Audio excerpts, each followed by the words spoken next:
welcome again. Now we were discussing about the load path and we have discussed about the frame structure and the load bearing structure. Now going to the framed structure. In the frame structure, the loads on the floor of each story or each floor, the loads on the floor or of each story come directly on to the respective slabs. The load from the floor comes on the respective slabs. Now this includes the self weight of the slabs too. Then the loads from the slabs get transmitted to the respective beams on each floor. From the slabs, the load gets transferred to the beams on each floor. Please note, the beams also carry the load of its self weight and the walls standing over them also. Now the beams transfer the loads to the girder or the main beam below, which in turn transfers the load to the respective columns which are supporting them.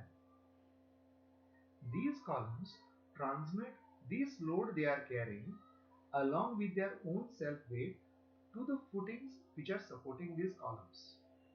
The footings transfer the load from the columns onto the ground below them. So we see that there is a system, the framed structure system. The load from the floor goes onto the beams. The load on the beams, that is of the floor plus its own weight plus the weight of the walls, goes onto the columns or the supporting beams, from the supporting beams to the columns, and from the columns this load along with its self weight goes onto the foundation. This foundation transfers the load onto the soil below. Whatever type of structure it may be, the frame structure behaves this way. In a graphical form, you can see on the left hand side, the load on the slab is shown by black arrows over there.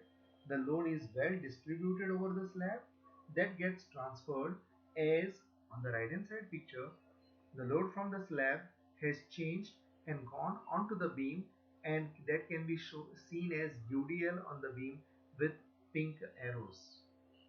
Now these pink arrows, the load on the beam gets transferred to the column as the reaction of the beam. The reaction of the beam has got transferred to the column.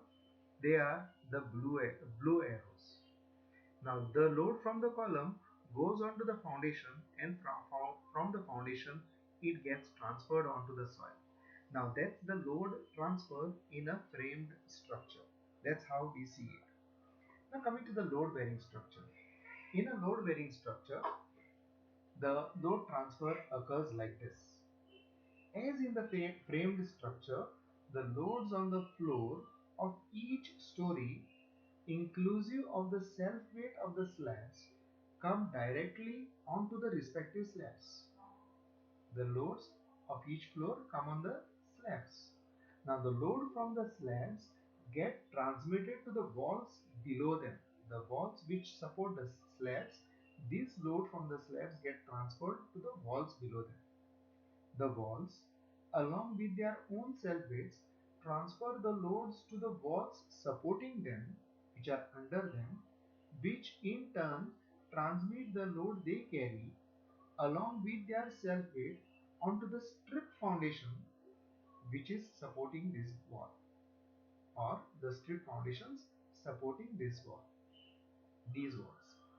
These foundations, strip foundations, then transfer the load from the walls which they have taken to the ground below them. So that is what we see. There are some pictures over here of the load bearing structures. So the load from the slabs go onto the wall. Each of these walls will be taking the load from the slabs, and it goes down, transfers onto the foundation. Obviously, for a load bearing structure, the foundation is a strip foundation, and finally it gets transferred to the soil below. Now the other load path which we have is the lateral load path. The lateral loads generally act in horizontal direction or any direction other than vertical, and may sometimes even cause uplift. Normally, the loads such as wind loads or seismic loads create this particular action. For effective transfer of the horizontal load, shear walls are designed. We have something called as shear walls. Now what is a shear wall? Shear wall is a structural component provided in buildings subject to high wind velocity or seismic activity to resist the lateral or the horizontal loads, sorry, which are imposed on the structure due to wind, earthquake, hydrostatic, I mean to say the water load, or lateral earth pressure. These loads tend to act in the direction of the wind or the vibrations due to seismic activity or similar actions on the building. The components of the lateral load path system comprise of vertical members such as shear walls and frames, and horizontal members also such as roofs, floors, that is slabs, and foundations. The roof and the floor slab systems are subject to the forces or loads at respective floor levels, and they transfer the forces to the shear walls or frames below them. Now over here in the picture you can see the shear walls. The middle picture you can see the vertical wall. We have the column system over there, beams also, slabs also, but a wall which you can see over there, that is the shear wall. On the right hand side you can see the orange colored walls which have been designed for this building. Now these walls are perpendicular to one another. They are in both the directions.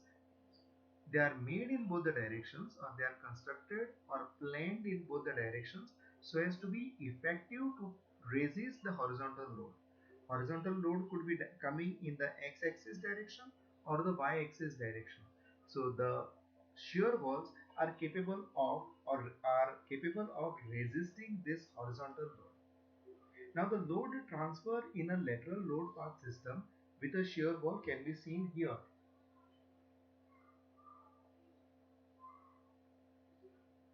The shear walls are subject to lateral forces which are distributed throughout the top of the wall and transfer the same to the foundations for onward transmission to the ground. The shear walls and the frames receive the gravity loads from the floors and the roofs above them and transmit below the foundations. The foundations transfer the load it receives to the ground below that is supporting them. So you can see over here on the left hand side the building which is having shear walls. Over here also shear walls are perpendicular to one another. So the loads from the slabs go onto the shear walls, and the load from the shear walls will be getting transferred to the foundation below. On the right hand side a small detailing of the shear wall has been given. That's the way the shear wall is designed. It is detailed. It has the reinforcement. So when you look at it, when you look at the reinforcement over there, it will be primarily looking like as if it is a column. It is a column which is extended further and it has become a wall. So that's how we see it, and that's a shear wall.